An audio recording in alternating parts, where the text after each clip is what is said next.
You are about to make a decision. Maybe you already have. You clicked on this video. You chose to be here. At least that is what it feels like. But here is something that should unsettle you. In 1950, a mathematician at Princeton submitted a 27-page doctoral dissertation that proved something extraordinary. He proved that for any strategic situation involving rational actors, there exists at least one stable outcome, a point where no player can improve their position by changing their strategy alone. The math does not care what you want. It does not care about your values or your history or the story you tell yourself about why you do what you do. It simply computes the equilibrium. And if you are rational, you will arrive at it. Not because you chose to, because the proof says you will. That dissertation changed economics, political science, evolutionary biology, and the way nations point nuclear weapons at each other. The man who wrote it would spend the next 3 decades unable to trust his own mind, hearing voices, believing aliens were recruiting him to save the world. But the mathematics he left behind kept working.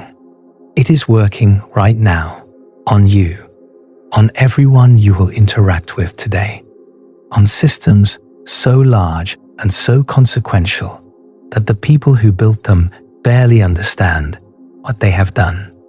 This is the story of game theory, but it is not really about games. It is about a question that sits underneath every choice you think you are making. If mathematics can predict what rational beings will do before they do it, are you actually making decisions, or are you being computed? And here is the part nobody wants to say out loud. The mathematics does not just describe the world. Under the right conditions, it can rewrite it. There is a man we need to talk about first, because before anyone could ask whether mathematics predicts human choices, someone had to prove that human conflict could be reduced to mathematics at all. That man was born in Budapest in 1903, and by the time he died 53 years later, he had helped build the atomic bomb, designed the architecture of the modern computer, and created the mathematical framework that would eventually be used to aim nuclear missiles at 200 million people. His colleagues called him the smartest man in the world. Some of them suspected he might not be entirely human. His name was John von Neumann, and everything that follows, the beautiful parts and the terrible parts, traces back to him. Von Neumann was the kind of prodigy that makes other prodigies look ordinary. Born János Lajos Neumann on December 28, 1903, he was the eldest son of a wealthy Jewish banking family in Budapest. His father, Neumann Mixer, held a doctorate in law. His mother, Can Margit, came from prosperous merchants. They lived in an 18-room apartment above the family banking offices, with servants and governesses and all the resources that money could provide for a child who seemed to need every one of them. By age 6, young Yangtze could divide 2 8-digit numbers in his head and exchange jokes in classical Greek with his father. The family entertained guests by having the boy memorize columns from the Budapest phone book, then recite names, addresses, and telephone numbers back from memory. It was not a trick. He simply looked at the information and retained it perfectly. By age 8, he understood differential and integral calculus. By 12, he had read Borel's La théorie des fonctions, an advanced French text that most professional mathematicians never touch. He was tutored simultaneously in Hungarian, English, French, German, Italian, Latin, and ancient Greek. He absorbed Wilhelm Onken's 46-volume world history series in German so thoroughly that decades later, a Princeton professor of Byzantine history refused to discuss the subject in his presence. The professor did not want anyone to know that von Neumann knew more about Byzantine history than he did. The stories about his memory border on the unbelievable, except they were witnessed repeatedly by credible observers. The mathematician P.R. Halmos recorded that von Neumann could quote verbatim from books and articles he had read years earlier. When someone once asked if he knew how A Tale of Two Cities began, von Neumann immediately started reciting the opening chapter and continued for 10 to 15 minutes until asked to stop. He was not showing off. He simply had it all in there. At 15, von Neumann began studying advanced mathematics under Gabor Szego, a renowned analyst. Szego was so astounded by the boy's talent that he came home from their first session in tears. By 18, von Neumann had published 2 major mathematical papers. He simultaneously pursued degrees at the University of Budapest in mathematics, the University of Berlin in chemistry, and EHEN Zurich in chemical engineering, the last at his father's insistence on a practical career. He earned his diploma in chemical engineering from Zurich and his PhD in mathematics from Budapest at age 22, with a thesis on the axiomatization of set theory. After postdoctoral work under David Hilbert at Göttingen, the world capital of mathematics, he became the youngest private docent in the history of the University of Berlin. In 1930, the mathematician Oswald Veblen invited him to Princeton. 3 years later, when the Institute for Advanced Study was founded, von Neumann became one of its original 6 professors of mathematics at age 29, the youngest member of a faculty that included Albert Einstein and Kurt Gödel. He became a United States citizen in 1937. His colleagues regarded him with something approaching awe. Hans Bethe, who would later win the Nobel Prize in Physics, once said he had sometimes wondered whether a brain like von Neumann's does not indicate a species superior to that of man. Enrico Fermi, another Nobel laureate, told a colleague that von Neumann could do calculations in his head 10 times faster than Fermi could, and Fermi could do them 10 times faster than you. So you can see how impressive Johnny is. The Hungarian mathematicians who emigrated to America in that era, including von Neumann, Eugene Wigner, Leo Szilard, and Edward Teller, were so formidable that their colleagues joked they must be Martians pretending to be human. But von Neumann was no recluse. He threw lavish parties at his Princeton home, the largest house in the Institute community. He introduced himself to everyone with a hearty "Call Me Johnny," wore immaculate 3-piece suits with white pocket handkerchiefs, and was famous for his off-color jokes. A colleague recalled that alcohol flowed freely at his gatherings. Neighbors, including Einstein, reportedly complained about the extremely loud German marching music blaring from his gramophone. He was described as a gourmand who knew how to count everything except calories. He was also a legendarily terrible driver. An intersection in Princeton was nicknamed Von Neumann Corner for all his accidents. His own account of one crash was characteristically precise. I was proceeding down the road. The trees on the right were passing me in orderly fashion at 60 miles per hour. Suddenly, one of them stepped in my path. A common saying among mathematicians captured the odd mix of awe and affection. Most mathematicians prove what they can. Von Neumann proves what he wants. In 1928, von Neumann published a paper that would change history. It was called Zur Theorie der Gesellschaftsspiele, which translates to On the Theory of Games of Strategy, and it contained what became known as the Minimax theorem. The theorem proved something that sounds simple but carries enormous weight for any finite two-person zero-sum game, a game where one player's gain exactly equals the other's loss. There exists an optimal strategy for each player, not a good, not a pretty good strategy. The optimal strategy, a way of playing that guarantees the best possible expected outcome regardless of what your opponent does. The key insight was mixed strategies. Rather than choosing one action with certainty, you assign probabilities to your available moves and randomize among them. Your opponent cannot exploit you because they cannot predict which specific move you will make on any given turn.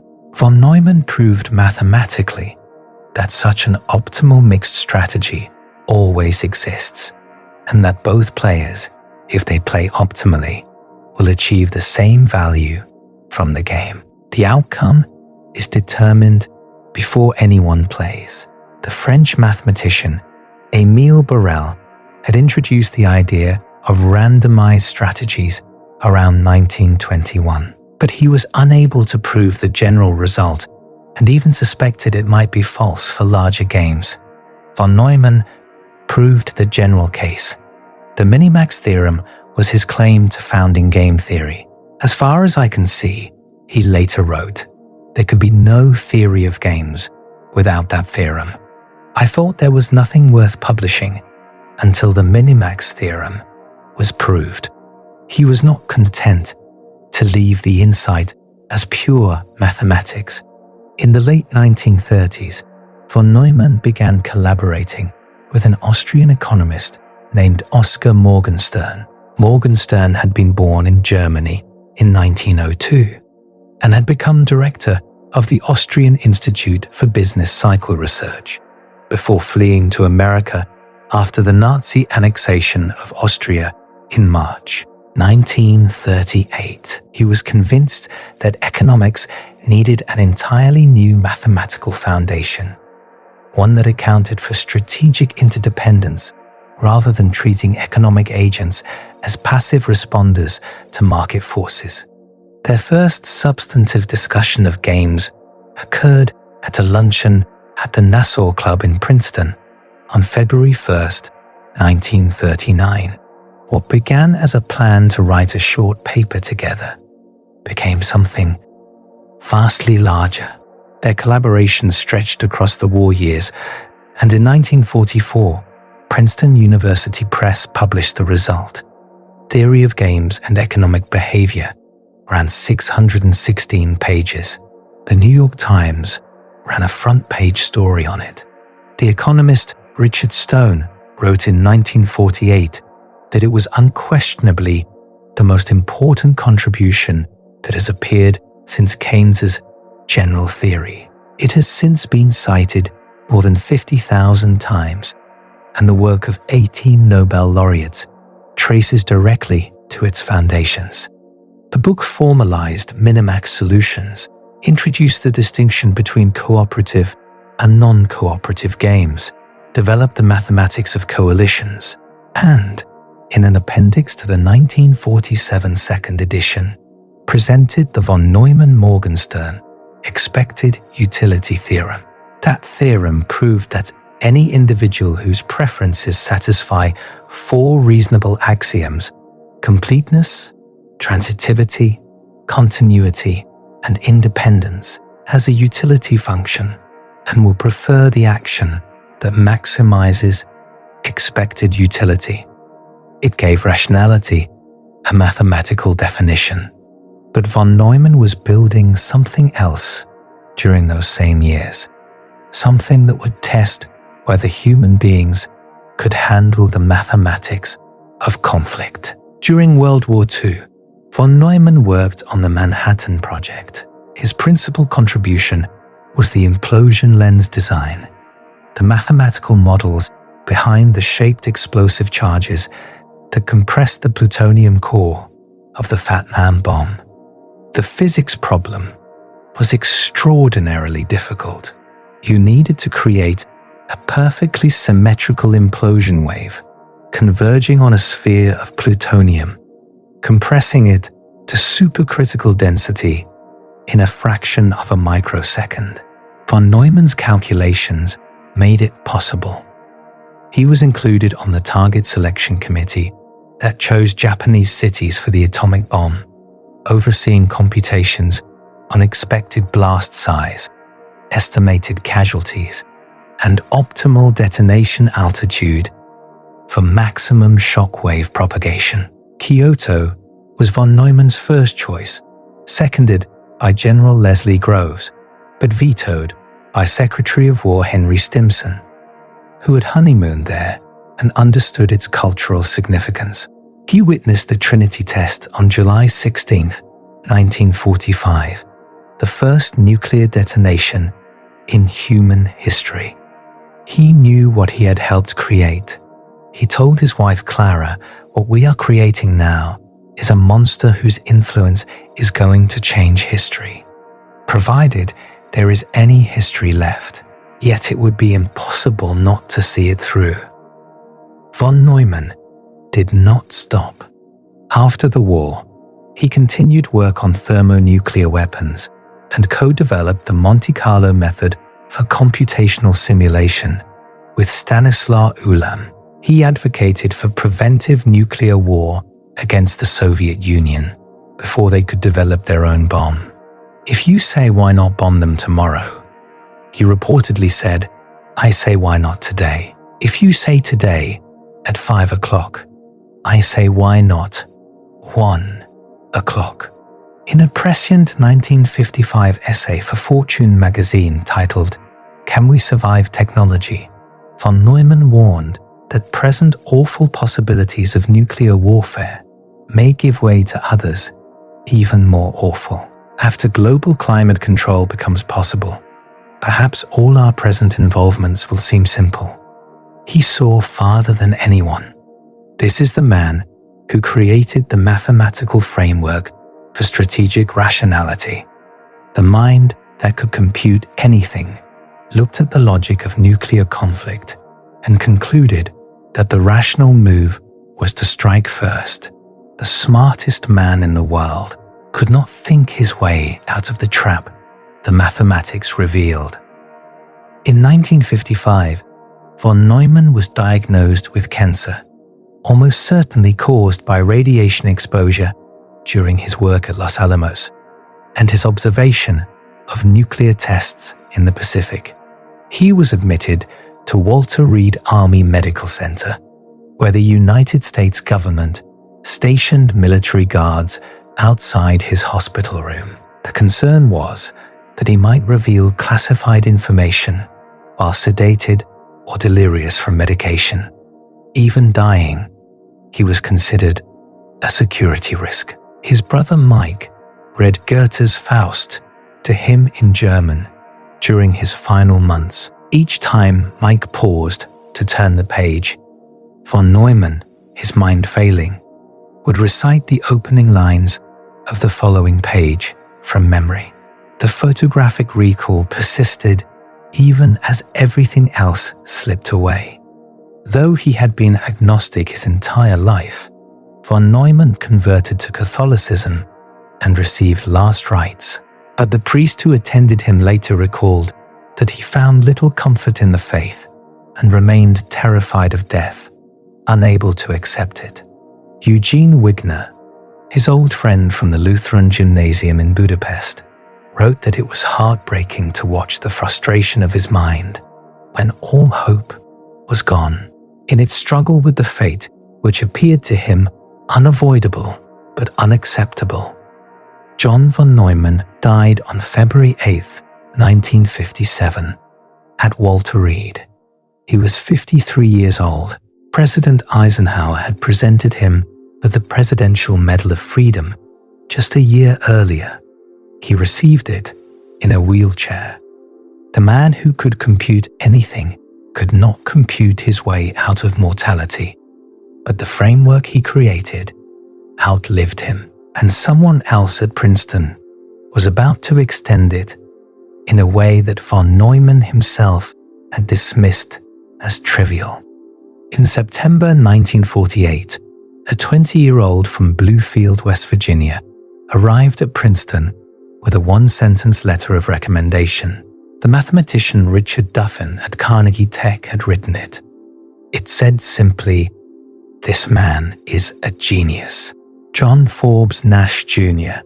had turned down Harvard to come to Princeton because Princeton offered more money and because he wanted to be where von Neumann was. He was brilliant in a way that unsettled people, solitary, arrogant, utterly confident in his own abilities, with an oddness about him that others noticed but could not quite name. Nash was born on June 13, 1928, in Bluefield, a small city on the Virginia-West Virginia border. His father was an electrical engineer for Appalachian Electric Power. His mother had been a school teacher before marriage. He was a quiet, bookish child who preferred reading to playing with other children. In 4th grade, a teacher told his mother that he could not do the math. The truth was that he was solving problems by different and more elegant methods than the ones being taught, and the teacher could not recognize it. As a teenager, he read E.T. Bell's Men of Mathematics and independently proved Fermat's Little Theorem. He once manufactured nitroglycerin in his basement. He was that kind of boy. Nash earned both a bachelor's and master's degree in mathematics simultaneously from Carnegie Tech in 1948, an unusual achievement that reflected how quickly he was outpacing the curriculum. Solomon Lefschetz, chairman of the Princeton Mathematics Department, offered him the prestigious John S. Kennedy Fellowship. Princeton in those years was what one observer called to mathematicians what Detroit was to cars. Von Neumann was there. Morgenstern was there. Einstein was there. Albert Tucker, who would become Nash's advisor, was there.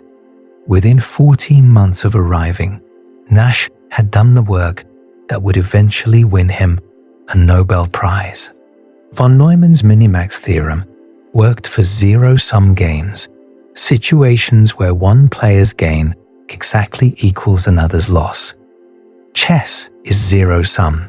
Poker is zero-sum. But most real situations are not zero-sum. When two countries trade, both can benefit. When two people cooperate on a project, both can gain. When two nations negotiate an arms treaty, both can be made safer. The mathematics of pure conflict was not enough to understand a world where interests sometimes align. Nash extended the framework beyond zero-sum games. His insight was deceptively simple, but profoundly general. A Nash Equilibrium is a set of strategies, one for each player in a game, such that no player can improve their outcome by unilaterally changing their own strategy, while the other players keep their strategies fixed. The key word is unilaterally. You cannot do better by changing your own behavior alone. You might be able to do better if everyone changed together, but by yourself, you are stuck.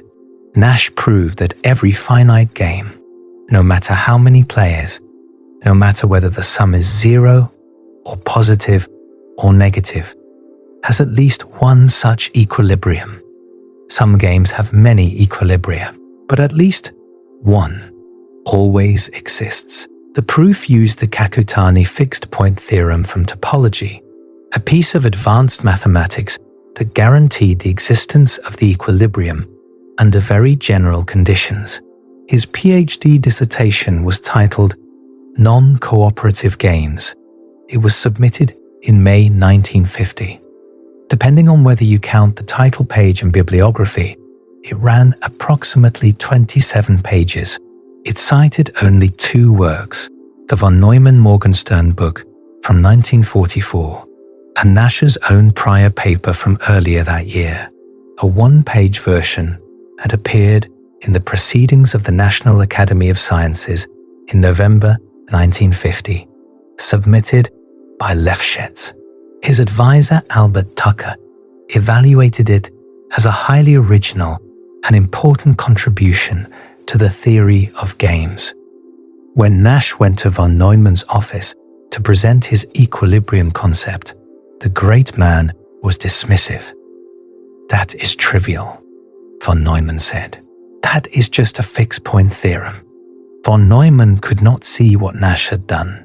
The older genius was focused on zero-sum games, games of pure conflict where the Minimax theorem applied perfectly.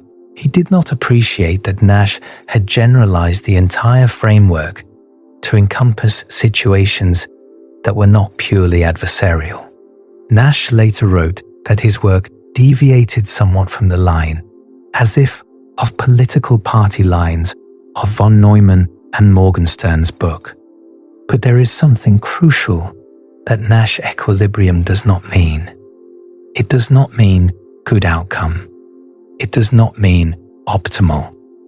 It does not mean fair. It means stable. A Nash equilibrium is a point where no individual player can improve by changing their own strategy alone.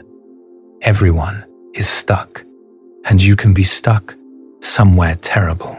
You can have a Nash equilibrium where every player is worse off than they could be if they all changed together. Individual rationality can produce collective catastrophe. This distinction between stable and optimal would matter more than anyone at Princeton realized in 1950. The man who proved how rational minds compute their choices would soon be unable to trust his own mind at all. In early 1959, John Nash was 30 years old. He had left Princeton for a faculty position at MIT. His wife Alicia, a physics student he had met at MIT, was pregnant with their son, and something began to change in his behavior. The first public signs came in January. According to Sylvia Nazar's biography, A Beautiful Mind, the illness proclaimed itself on the afternoon of January 20th in the lounge of the MIT mathematics department. Nash began making strange remarks, giving a lecture dressed in mismatched clothing, behaving erratically. His wife noticed that he believed all men wearing red ties were part of a communist conspiracy against him. The delusions intensified.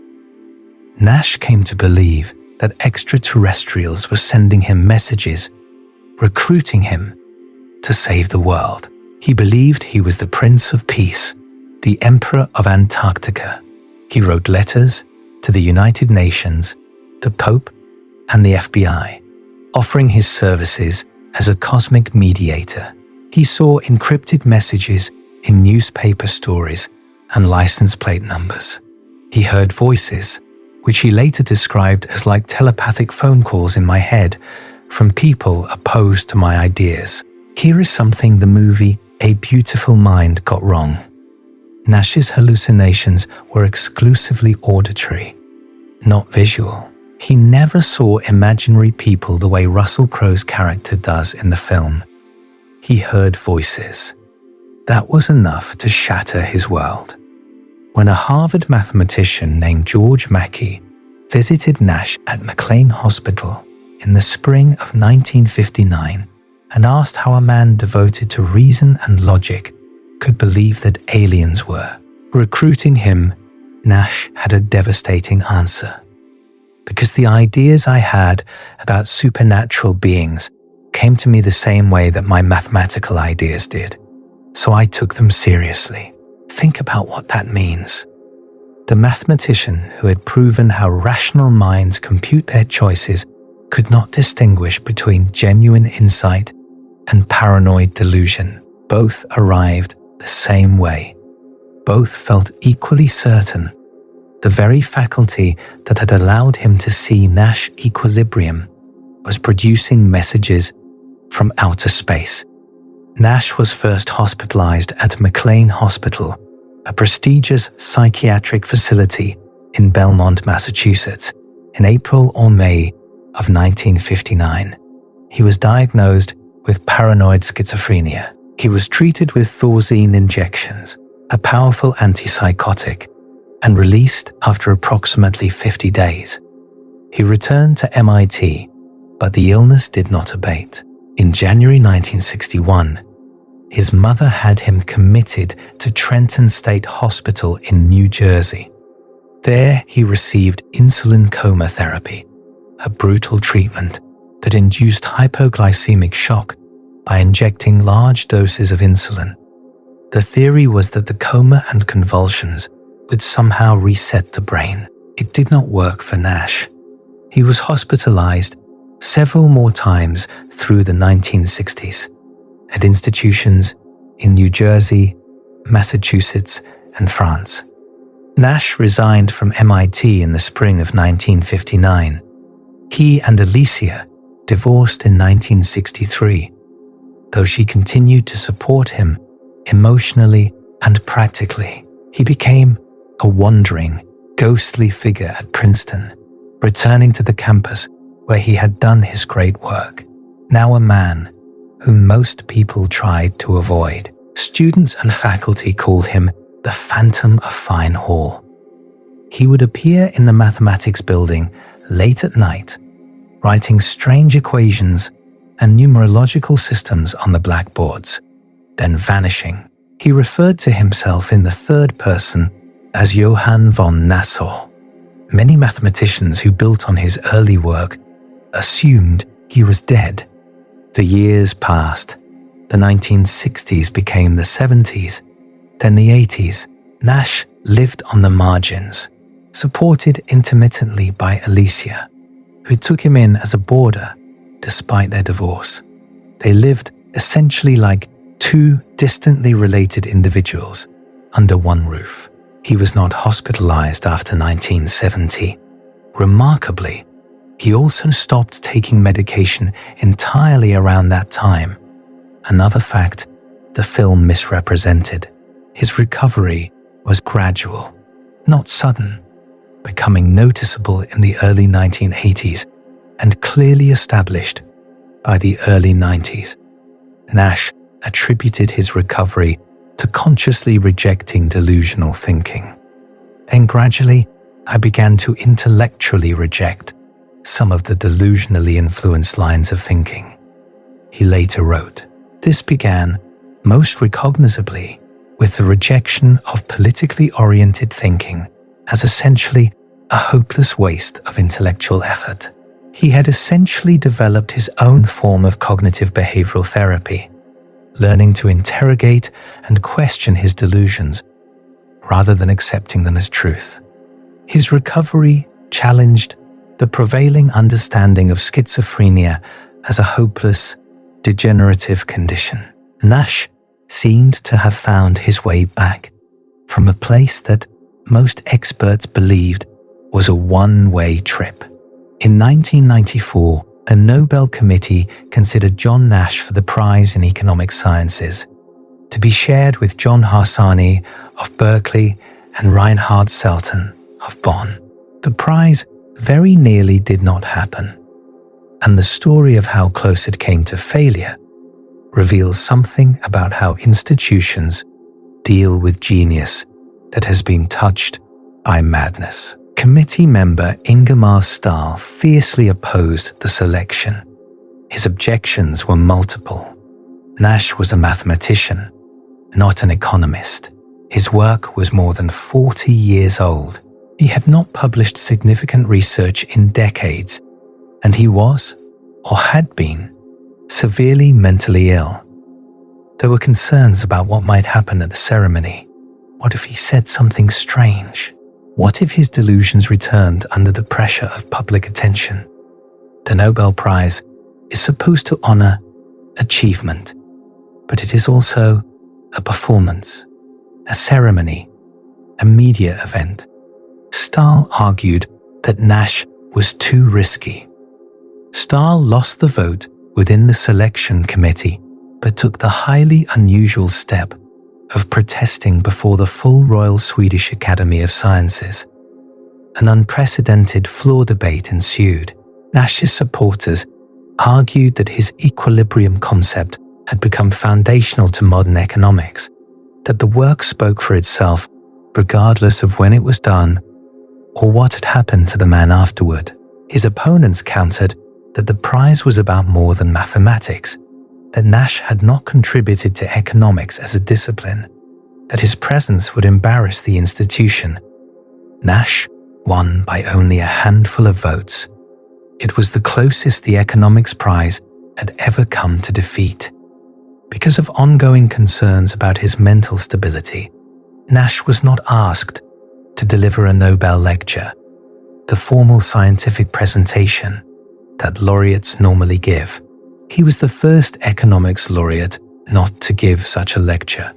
The emotional acceptance speech in the 2001 film is entirely fictional. There is no acceptance speech at the Nobel ceremony itself, only brief remarks. At a small party at Princeton afterward, Nash gave remarks that were characteristically dry and self-aware. He said he hoped the prize would improve his credit rating because he really wanted a credit card. He wished he had won the whole thing rather than sharing it because he needed the money badly. And he observed that game theory was like string theory, a subject of great intrinsic intellectual interest that the world wishes to imagine can be of some utility. It was the humor of a man who had seen too much to take anything entirely seriously. Nash and Alicia remarried on June 1st, 2001. On May 23, 2015, they were returning from Oslo, where Nash had received the Abel Prize, the highest honor in mathematics, shared with Louis Nirenberg. Their pre-arranged limousine was not waiting at Newark Airport because they had changed their flight to an earlier one. They took a taxi instead, driven by a man named Tarek Gergis, who had been driving a taxi for only 2 weeks. On the New Jersey Turnpike, the taxi lost control and struck a guardrail. Neither John nor Alicia Nash was wearing a seatbelt. Both were ejected from the vehicle. Both were pronounced dead at the scene. John was 86. Alicia was 82. The man who had proven how rational actors compute their choices spent 30 years unable to trust his own mind, found his way back, won mathematics' 2 greatest prizes, and died because of a random combination of circumstances: a changed flight, a new driver, an unbuckled seatbelt. Even mathematicians who compute equilibria cannot compute when their time runs out. The mathematics Nash left behind kept working, and at a think tank in Santa Monica, people were using it to think about something unthinkable.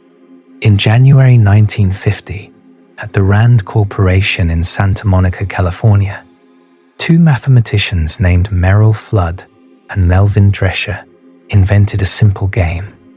They did not give it a special name.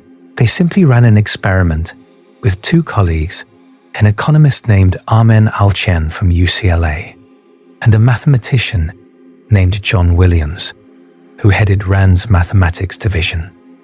The setup was this: 2 players make simultaneous choices, each hidden from the other. Each can either cooperate or defect.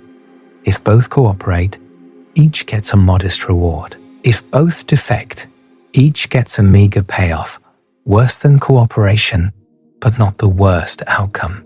But if one cooperates while the other defects, the defector gets the highest possible payoff, and the cooperator gets the worst, what came to be called the sucker's payoff. The specific numbers in Flood and Drescher's experiment were calibrated to create a precise mathematical trap. No matter what the other player does, you are better off defecting. If your partner cooperates, you gain more by defecting than by cooperating yourself. If your partner defects, you lose less by defecting than by cooperating. Defection is what game theorists call a strictly dominant strategy. It is always, under any circumstances, your individual best move. But here is the trap. If both players follow this logic, both defect, and both end up worse off than if they had both cooperated. The rational choice for each individual produces an irrational outcome for the group. Flood and Drescher ran their experiment for 100 rounds. The Nash Equilibrium predicted mutual defection on every round. But that is not what happened. Alchian and Williams cooperated 60% of the time. Mutual defection occurred only 14% of the time. Williams adopted something resembling the strategy that would later be called tit for tat, trying to train Alchian into cooperative behavior. His notes reveal his emotional reactions to the process. "This is like toilet training a child," he wrote. "You have to be very patient." When Alchian defected after a string of cooperation, Williams wrote, "The stinker." He later described his counterpart as a shady character and a shiftless individual, an opportunist, a knave. The game seemed to reveal something fundamental about the tension between individual rationality and collective welfare. Later in 1950, a mathematician named Albert Tucker was asked to explain the game to an audience of psychologists at Stanford. He invented a story to make the mathematics vivid. Two criminals have been arrested and are being interrogated in separate rooms. The prosecutor offers each the same deal. If you confess and implicate your partner while your partner stays silent, you go free and your partner gets 3 years in prison. If you both stay silent, we can only prove the lesser charge, and you each get 1 year. If you both confess, you each get 2 years. The logic is identical to Flood and Drescher's game. Each prisoner, reasoning independently, concludes that confessing is the better choice, regardless of what the other does. If my partner confesses, I should confess too, or I will get 3 years instead of 2. If my partner stays silent, I should confess because I will go free instead of getting 1 year. Confession dominates. Both confess, both get 2 years. Neither gets the single year they could have had through mutual silence. Tucker called it the prisoner's dilemma. The name stuck. Here is what most people get wrong about Nash Equilibrium. And this matters enough that I need to say it clearly. Nash Equilibrium does not mean best outcome. It does not mean optimal. It does not mean fair or right or good. In the prisoner's dilemma, mutual defection is the unique Nash Equilibrium. Neither player can improve their outcome by unilaterally changing their strategy. If your opponent is defecting, you cannot do better than to defect as well. You are stuck there, but the equilibrium is terrible. Both players receive worse outcomes than they would at mutual cooperation. The mathematics guarantees that rational actors will arrive at a stable point. It says nothing about that point being somewhere anyone wants to be. Equilibrium and optimality are entirely different things. You can be trapped in a stable hell. RAND, the Research and Development Corporation, was the institution that would push this mathematics to its darkest implications. Project Rand had begun in 1945 as a contract between the Army Air Forces and Douglas Aircraft Company. In 1948, it was incorporated as an independent non-profit, funded in part by a $1 million interest-free loan from the Ford Foundation. By the late 1950s, 29 future Nobel laureates would be affiliated with the organization. They worked in a nondescript building on the Santa Monica oceanfront, thinking about how to fight, survive, and win a nuclear war. The analysts at Rand modeled the US-Soviet confrontation as a strategic game, and the structure of that confrontation looked disturbingly like the prisoner's dilemma. Two superpowers, each with nuclear weapons, each could strike first and hope to destroy the other's ability to retaliate, or each could hold back and maintain the status quo of armed deterrence. The temptation to strike first was enormous. If you strike first and succeed in eliminating your enemy's missiles and bombers, you eliminate the threat forever. If you hold back while your enemy strikes first, you may be unable to respond at all. You are annihilated. Bernard Brodie, sometimes called the American Clausewitz, articulated the terrifying new paradigm in 1946. Thus far, he wrote, the chief purpose of our military establishment has been to win wars. From now on, its chief purpose must be to avert them. That is almost certainly not enough. It can have almost no other useful purpose. The goal was no longer victory. It was deterrence. And deterrence required the capacity to absorb a first strike and still retaliate with devastating force. Second strike capability. Albert Wohlstetter led a classified Rand study in the early 1950s that culminated in a famous 1959 Foreign Affairs article titled The Delicate Balance of Terror.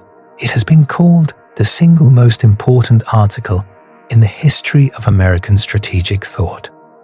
Wohlstetter's insight was that nuclear deterrence was far more fragile than generally assumed. What mattered was not simply possessing nuclear weapons. What mattered was protecting your ability to use them after being attacked. If the enemy could destroy your bombers on the ground, or sink your missile submarines, or disable your command and control systems in a first strike, deterrence failed. You had to convince the enemy that you could absorb their best shot and still destroy them. Then came Herman Kahn. Born in Bayonne, New Jersey in 1922, Kahn joined Rand in 1947. He weighed approximately 300 pounds and was described as a thermonuclear zero Mostel, a jocular, gregarious giant who chattered about fallout shelters, megaton bombs, and the incineration of millions with an enthusiasm that struck many people as deeply unsettling. In 1960, Princeton University Press published his book on thermonuclear war. It ran 652 pages. It sold 30,000 copies in hardcover, an extraordinary number for a book arguing that nuclear war could be fought, survived, and in some sense won. The book included charts comparing different nuclear war scenarios, including one titled Tragic but Distinguishable Post-War States, which compared outcomes ranging from 1 million dead to 160 million dead, as if they were items on a menu to be weighed and chosen among. A reviewer named James Newman wrote that it was a moral tract on mass murder, how to plan it, how to commit it, how to get away with it, how to justify it. Wohlstetter himself, when he read an early draft, reportedly told Kahn There is only one thing to do with this: burn it. Khan introduced a thought experiment that became famous through Stanley Kubrick's Dr. Strangelove. He called it the Doomsday Machine. Imagine a device that automatically detects any nuclear attack on your country and responds by destroying all human life on Earth. No human intervention required, no possibility of being called off. The trigger is connected directly to the response. The enemy knows with absolute certainty that if they attack you, everyone dies. Khan did not advocate building such a device. He recognized that it would be monstrous, but he used it to expose the logical endpoint of deterrence theory. If you want to make retaliation absolutely certain, absolutely credible, you remove human judgment from the equation. You make it automatic. You build a machine that guarantees the end of the world. Thomas Schelling explored the stranger implications of strategic thinking in his 1960 book, The Strategy of Conflict, which the Times Literary Supplement later ranked among the 100 most influential books since World War II. Schelling's insights were often counterintuitive. Uncertain retaliation, he argued, is more credible than certain retaliation. No enemy really believes you would choose to destroy yourself in order to destroy them, but they might believe you would accept a risk of it. The threat that leaves something to chance is more persuasive than an absolute guarantee, precisely because it is more believable. Schelling also introduced the concept of focal points, now called Schelling points. When people need to coordinate their behavior without direct communication, they gravitate towards solutions that are somehow natural or obvious, given shared culture and context. Ask 100 people to meet someone somewhere in New York City tomorrow, specifying neither time nor place, and a remarkable number will say Grand Central Terminal at noon. The equilibrium emerges not from explicit agreement, but from shared assumptions about what is obvious. Schelling gave Kubrick's producer a copy of the novel Red Alert by Peter George, which became the basis for Dr. Strangelove. He reportedly bought and distributed approximately 4 dozen copies of that book. The nuclear arsenals grew to scales that defy comprehension. The United States stockpile peaked at 31,175 warheads in 1966. The Soviet arsenal grew to match and eventually exceeded. The global peak came in 1986, with more than 60,000 nuclear weapons in existence, enough explosive power to destroy human civilization many times over, all held in a precarious equilibrium of terror. Mutually assured destruction, the doctrine that came to be known by the acronym MAD, was itself a Nash equilibrium. Neither side could improve its position by attacking first, as long as the other maintained credible second strike capability. Both sides were stuck. The equilibrium was stable, and the equilibrium was insane. Stanley Kubrick's Dr. Strangelove, or How I Learned to Stop Worrying and Love the Bomb, was released in January 1964. Kubrick had read on thermonuclear war intensively and met with Khan several times. The war room set was explicitly designed to look like a poker table. Kubrick told his production designer, "Can you cover the table with felt?" The entire film is a meditation on game theory, taken to its logical conclusion. The Doomsday Machine in the film comes directly from Khan, with a crucial twist that the Soviets have built it, but failed to announce it. Dr. Strangelove's key line captures the game theoretic point perfectly. The whole point of the Doomsday Machine is lost if you keep it a secret? Why did you not tell the world? Deterrence only works if the threat is known and believed. A secret doomsday machine deters nothing. The mathematics is useless if your opponent does not understand the game. Louis Menand later wrote that there were so many lines from On Thermonuclear War in the movie that Khan complained he should get royalties. The people who understood this mathematics best could not escape the logic it revealed.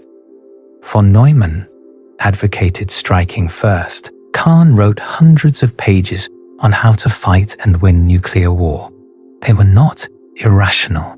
They were following the mathematics wherever it led, and it led to places that should have been unthinkable. This is the abdication of authority that haunts the whole story. The smartest people in the world understood the game. They could see exactly where the logic pointed, and they built the systems anyway, because the mathematics told them it was rational. But the prisoner's dilemma, as terrifying as it is, comes with a hidden escape clause. The logic guarantees betrayal only if the game is played once. What happens if you play it again and again and again? In 1980, a political scientist at the University of Michigan named Robert Axelrod sent out an unusual invitation. He asked game theorists from multiple disciplines to submit computer programs that would play the prisoner's dilemma not once, but 200 times in a row against each opponent. Each program would play every other program in a round-robin tournament, with points accumulated across all the games. 14 entries arrived. Axelrod added a baseline strategy that simply randomized 50-50 between cooperation and defection, bringing the total to 15. Then he ran the tournament.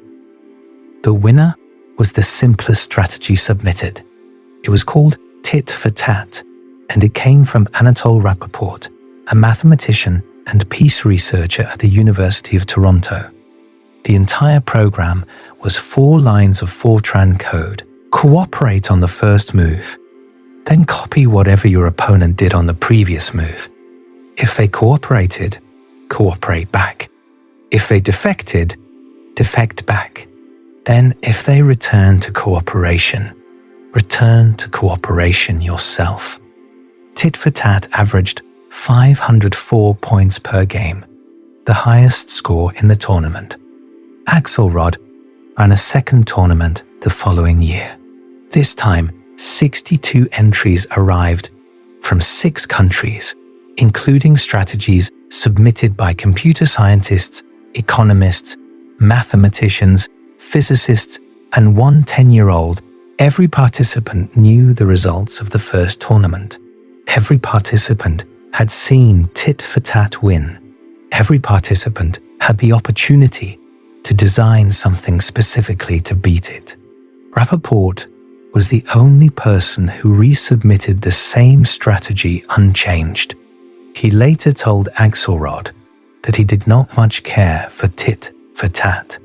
It was a little harsh for a peace researcher, but he wanted to see how it would do. Tit for tat won again.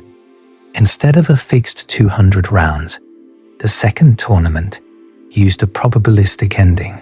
Each round had a small probability of being the last, with an expected length of around 200 rounds. This eliminated the ability to exploit knowledge of exactly when the game would end. Axelrod analyzed the results intensively. He identified 4 properties that characterized successful strategies. Nice, meaning never be the first to defect. All of the top 8 entries in the first tournament were nice. There was a substantial gap in scores between nice strategies and exploitative ones. Nice strategies averaged 472 to 504 points. The best non-nice strategy scored only 401. Retaliatory, meaning punish defections immediately. You cannot be a pushover. If someone defects against you, you must defect back, or they will exploit you endlessly. Forgiving, meaning return to cooperation when your opponent does. Do not hold grudges. If you punish forever, you and your opponent end up locked in mutual defection, which hurts you both. And clear, meaning behave predictably, so your opponent can understand what you are doing. If your strategy is too complicated, you appear random, and the best response to randomness is to always defect. Strategies that try to be clever backfired spectacularly. One called Joss was a modified tit for tat that occasionally defected unprovoked, with a 10% probability of sneaking in a defection even when the opponent had cooperated. The idea was to extract extra points from cooperative opponents. Joss finished 12th out of 15. Those sneaky defections triggered retaliatory spirals that wiped out any gains. The lesson was stark. Cleverness and exploitation do not pay. In a world where you will meet the same people again and again, niceness, retaliation, forgiveness, and clarity produce the best results. One strategy, tit for two tats, which tolerates 2 consecutive defections before retaliating, would have beaten tit for tat in the second tournament. But nobody submitted it.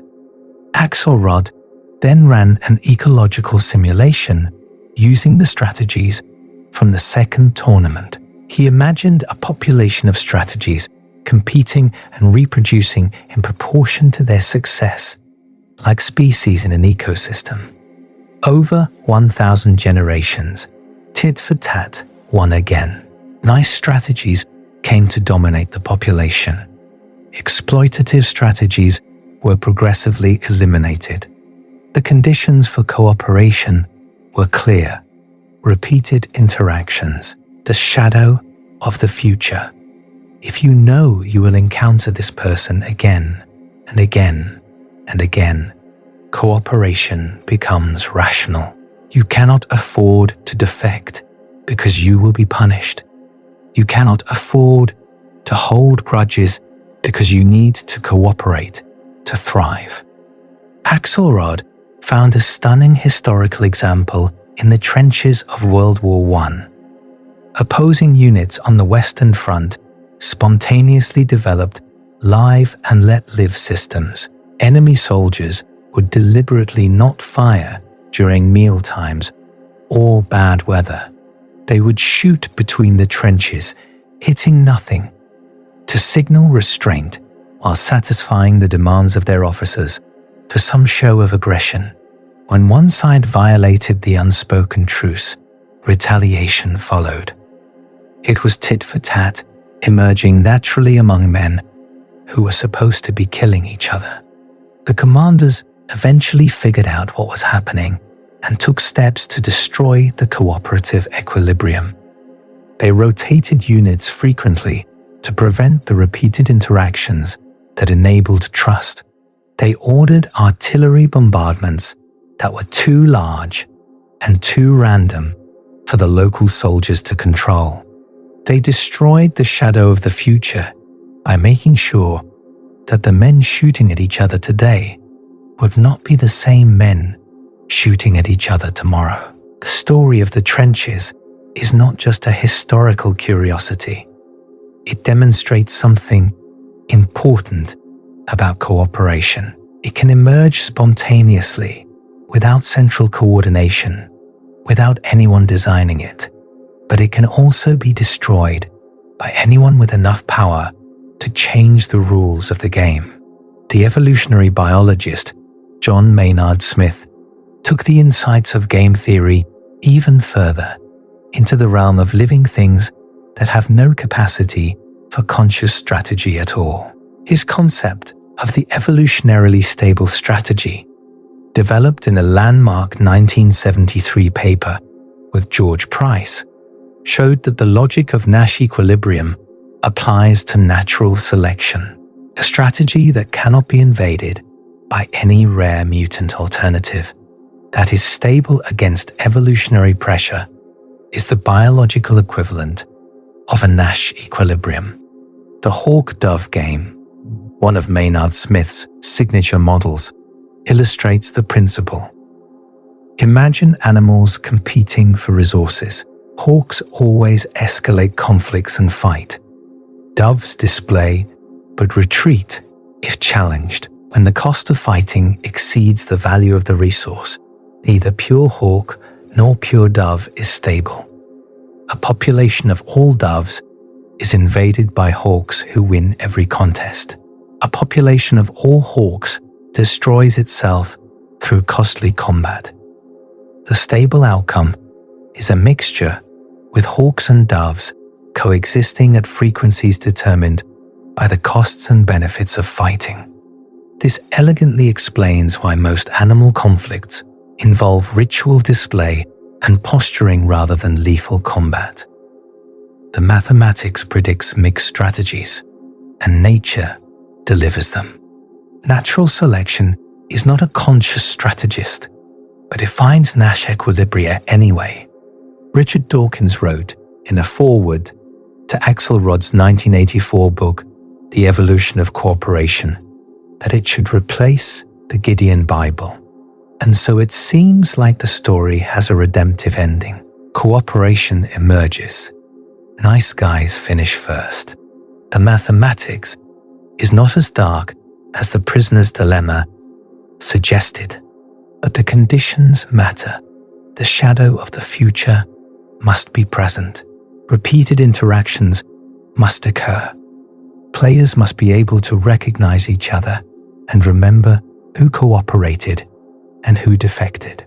What happens when those conditions disappear? What happens when you interact with strangers you will never meet again? When algorithms mediate between anonymous users with no reputation, no history, no expectation of future encounter? The mathematics has an answer. It looks like defection. We are building systems that strip away the conditions for cooperation. Online platforms connect strangers for single transactions they will never repeat. Gig economy workers serve customers they will never see again. Global supply chains anonymize relationships that used to be personal and ongoing. Every day, more of your interactions look like one-shot prisoner's dilemmas rather than the repeated games where cooperation thrives. And here is the part nobody wants to talk about. Game theory is not a neutral description of human behavior. It is a framework that, once taught, changes how people think. And we have been teaching it for decades.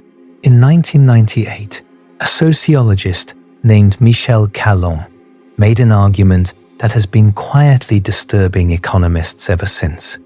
Economics, he said, does not merely describe markets, it helps to create them. The models are not passive observers, they are active participants in shaping the reality they claim to measure. Donald Mackenzie and Yuval Milo demonstrated this dramatically in a 2003 study of the Black-Scholes-Merton auctions pricing formula. When the formula was first published in 1973, it did not accurately describe how options were priced in actual markets. The prices observed in trading deviated significantly from what the formula predicted, but traders started using the formula, and as they used it to set prices, the markets changed. The formula became accurate over time, not because it had discovered some pre-existing truth about options pricing, but because people used it as a tool for making decisions. The model made itself true. This phenomenon is called performativity. Economic models do not merely predict behavior. They shape it. They create the reality they describe. Think about what this means for game theory.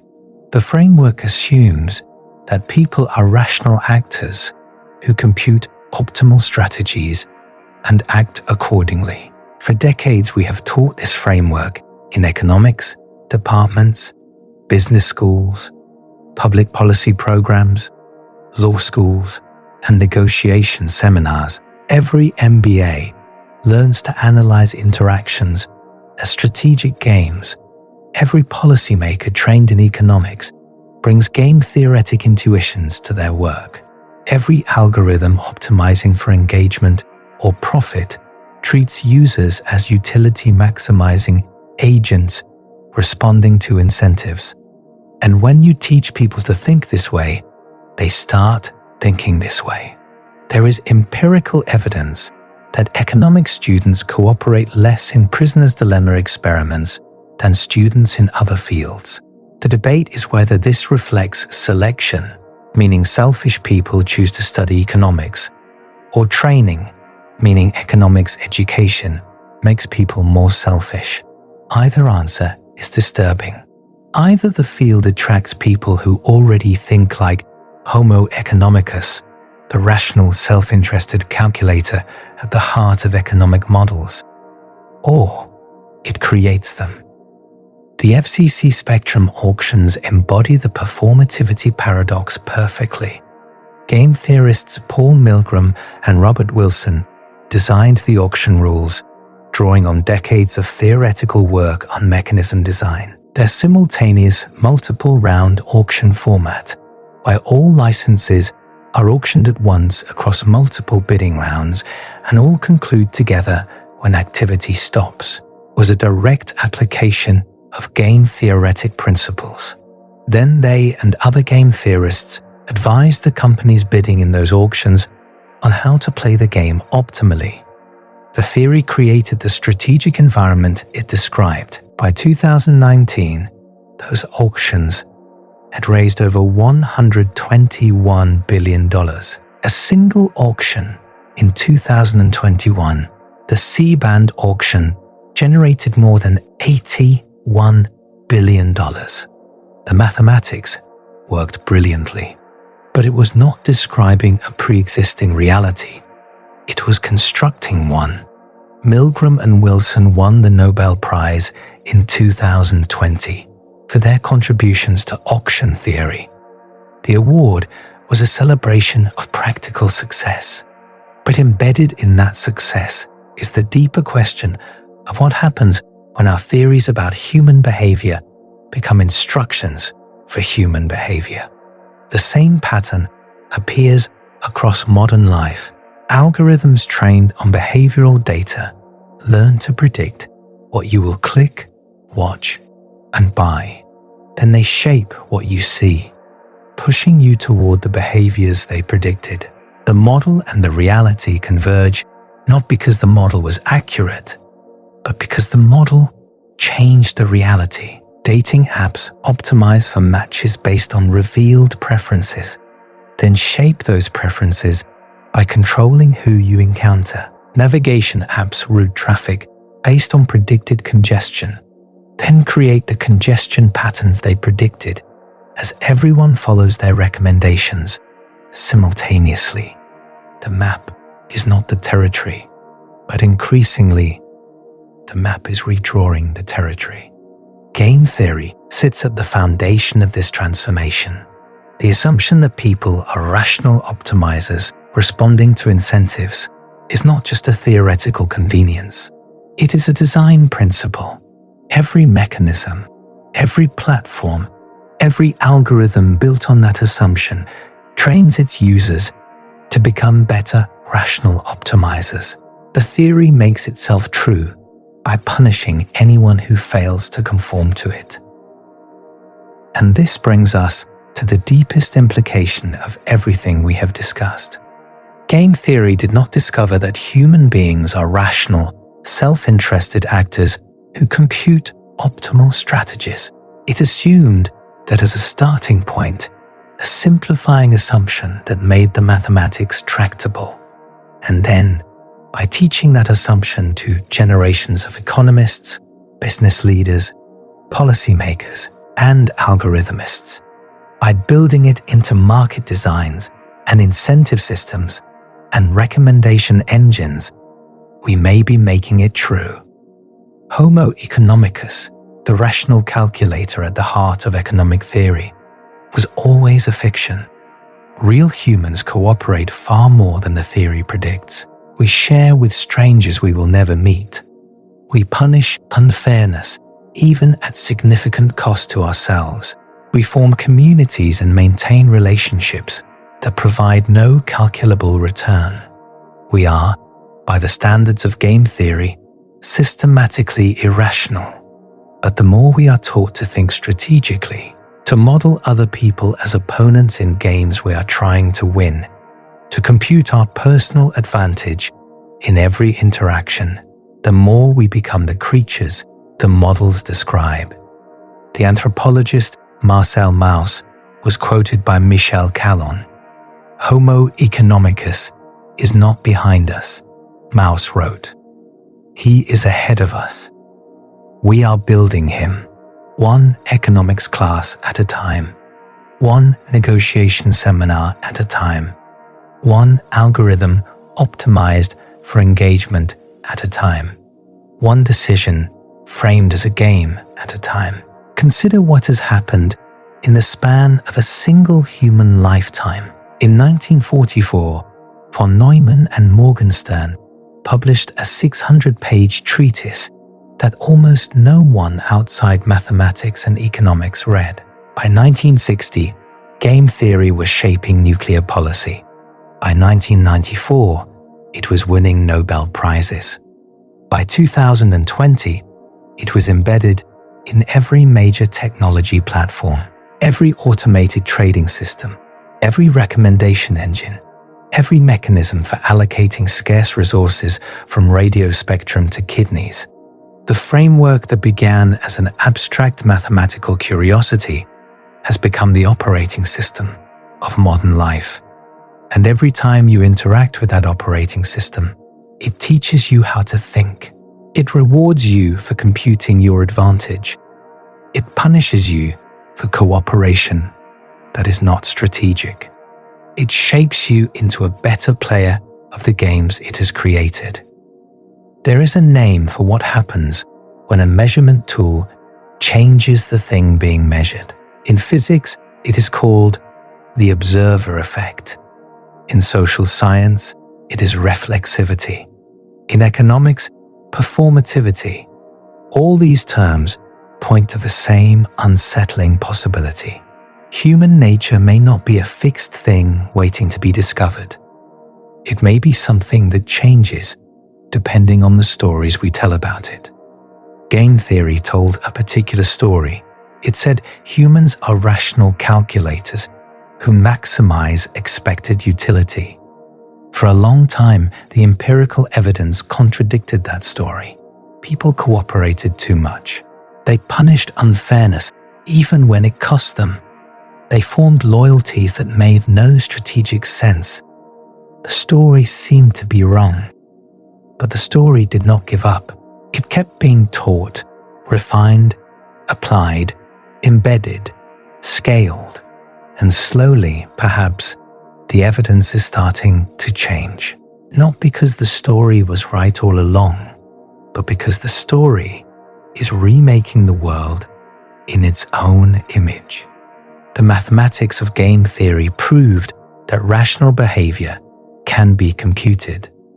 John Nash showed that every strategic situation has an equilibrium. The RAND strategists used that mathematics to design systems capable of ending human civilization, systems held stable only by the promise of mutual annihilation. Robert Axelrod showed that cooperation can emerge even among the selfish, but only under conditions that require repeated interaction, memory, and the expectation of a shared future. And now the mathematics is reaching beyond strategy and policy. It is reaching into human nature itself. It is not content to predict what we will do. It is actively shaping what we are capable of becoming. You will make another decision after this ends. You will think it is your choice, your values, your reasoning, your authentic self selecting from among options. You will feel the weight of deliberation, the sense that it could have gone differently, that you are the author of your own actions. But the proof has already been written. The equilibrium has already been computed. And every time you learn to think strategically, to optimize, to model other people as players in a game you are trying to win, you become a little more like what the equations say you should be. The gap between the model and the person narrows. The prediction and the reality converge. John von Neumann, the smartest man in the world, died at 53, terrified of death, unable to accept it. The priest who gave him last rites remembered a man who found no comfort in faith, only the bleak recognition that the most powerful mind of his generation could not think its way out of the one problem that admits no solution. John Nash, who proved how rational minds compute their choices, lost his own mind for 30 years and found his way back through a form of self-directed cognitive therapy that the experts said was impossible. Then he died in a random accident on a highway in New Jersey, returning from collecting another prize for work he had done half a century before. Neither he nor his wife was wearing a seatbelt. A taxi driver with 2 weeks of experience. A moment of ordinary carelessness that not even the most sophisticated game theorist could have predicted or prevented. The mathematics they created outlived them both. It is still working. On the nuclear arsenals, still pointed at cities, held stable by the same logic of mutual destruction that Rand formalized 60 years ago. On the trading algorithms that move billions of dollars in microseconds, playing games against each other faster than any human can comprehend. On the platforms that decide what you see and what you want and who you become. On you right now as you consider what to do next. You are not making a choice. You are arriving at an equilibrium, and the equilibrium is stable. That is not a comfort. That is the trap.